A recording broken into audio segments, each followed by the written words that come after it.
On Monday, we had a golfer came in for a lesson who told us one of his swing cues the last several months was to keep his head still when he was swinging. So he got in a habit of flopping his head all around. Someone told him he needs to try to keep it still. When he was swinging, he was actually taking his left side down, kind of pouring water out of the ear.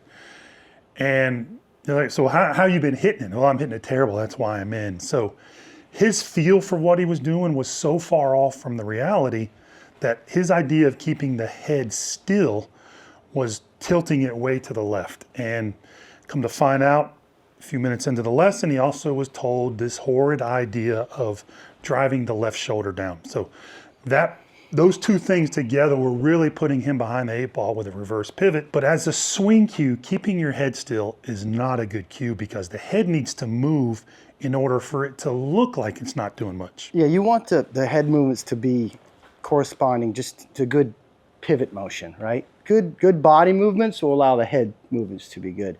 And what happens is when you tell someone to lock their head or just say head still at all costs, they'll usually do one of two things.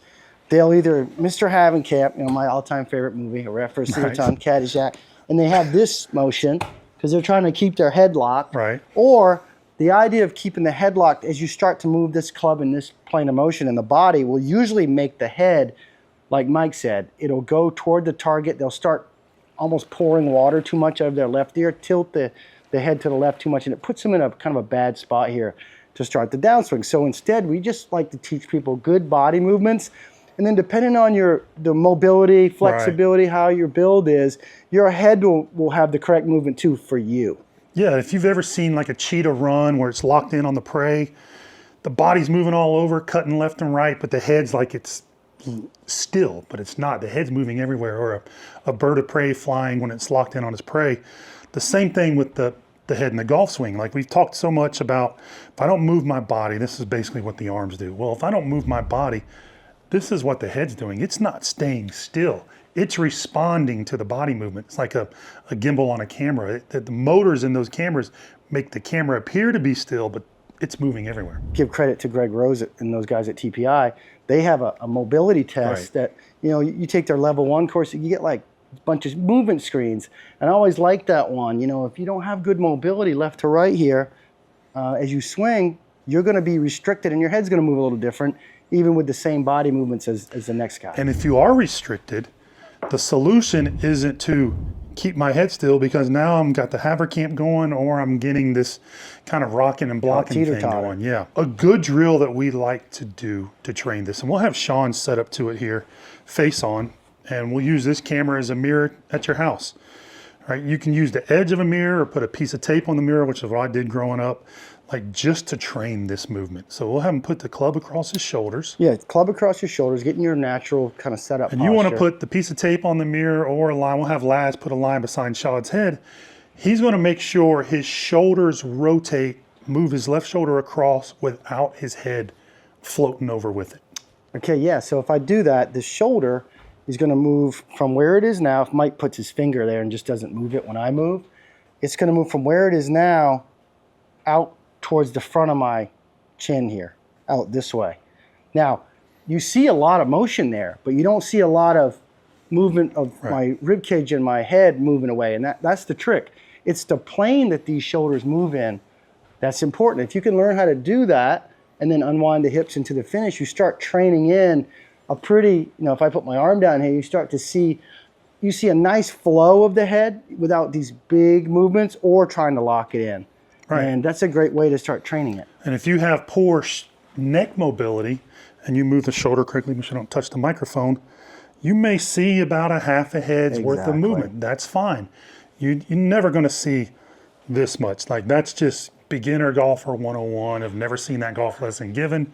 Would never want that golf lesson. But to say no movement if there's a mobility issue is not good advice. And just to tell somebody, you mentioned it before, just these swing cues, left shoulder or lead shoulder down, the golfer, a lot of times, because he knows he only has, 3/4 of a second to get the club to the top, they're going to cheat that, and it gives them the opposite problem. They're too far low and left with their lead shoulder as they start back, instead of letting it flow across into a good pivot motion where they can have nice width at the top and their spine's in a good spot. Do it down the line or like to the target. with this angle right here? Yeah, perfect. So Shaun's back angle is somewhere on this, right? So if I, you can move it out of the way now. So if I just move this like it's rotating around my spine, this is going to move farther across than it does down. The only way it moves 1-to-1 is if he was to position his back 90 degrees like a Michelle Wee.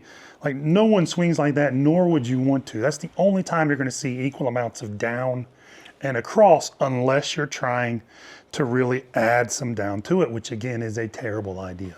Yeah, so just thinking across, obviously there is some down to it because I'm bent forward here. But if you just let it go out in front of your face here, you'll create some space between that initial line that Mike had there, and the head's fairly steady, and that puts you in a great spot to start to unwind the hips to start the downswing. So the first drill is just to plop yourself in front of a mirror, your video camera, and make that movement without the arms. You've got to, the body's got to be able to do its thing correctly so the head can learn how to move. Again, Shaun's doing this as he's rotating his body. The next movement, we've got our swing coach app set up here with the head movement on the top of the swing and at impact. And I'm going to step out of the way so Shaun can hit a couple, just trying to make sure he pivoted correctly to keep his head in the window at the top and the same in the downswing. Yeah, so this swing coach app is great. It keeps you honest. It's like having Mike or I, or your teacher standing back there. So I'm going to do one now where I try to do it the right way first, and I'll show you kind of what would happen. I'm going to get out of the way so I can, because I don't think it's going to, you're going to hear it with the screen recorder on. Go ahead. All right, I'll try to do my best effort first to see if I can get a good swing feedback. All right, good. Green, we got green at the top, we got green at impact. So, you know, it may take you some time to get that, but a lot of you are going to make this move right here. I'll do the first one where it's almost too flat and my head starts to pop out of the zone. So if I go up and away and then I end up staying too tall. Yeah, so the pivot in the backswing pulled your head out of motion, so you didn't have a head issue, you had a pivot issue. Trying to fix that by not moving the head would have resulted in a terrible motion. And having the app running while you're hitting balls is just so smart because it gives you the feedback on every swing and you can make the adjustment. So if I heard that, the next swing, okay, I just to make sure this shoulder goes across and doesn't kind of travel upwards as I make the backswing, and I'll be in good shape.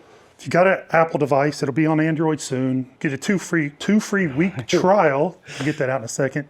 To give it a try, use it. It's the best practice app we've ever seen for golf. You can use, if you have an Android, you could use your phone, obviously, mirror, any of those things. You just need feedback to confirm or disprove what you're feeling is actually what you're doing. And then, you know, once you make the swing, if you did it incorrectly, there'll be a coaching video pop up in the right. You can click that.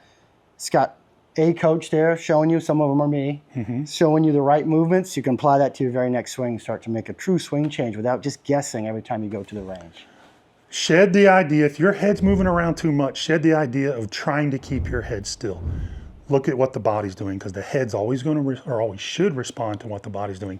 Fix it with that movement first, then allow your head to learn how to move correctly. You'll build a better swing because of it.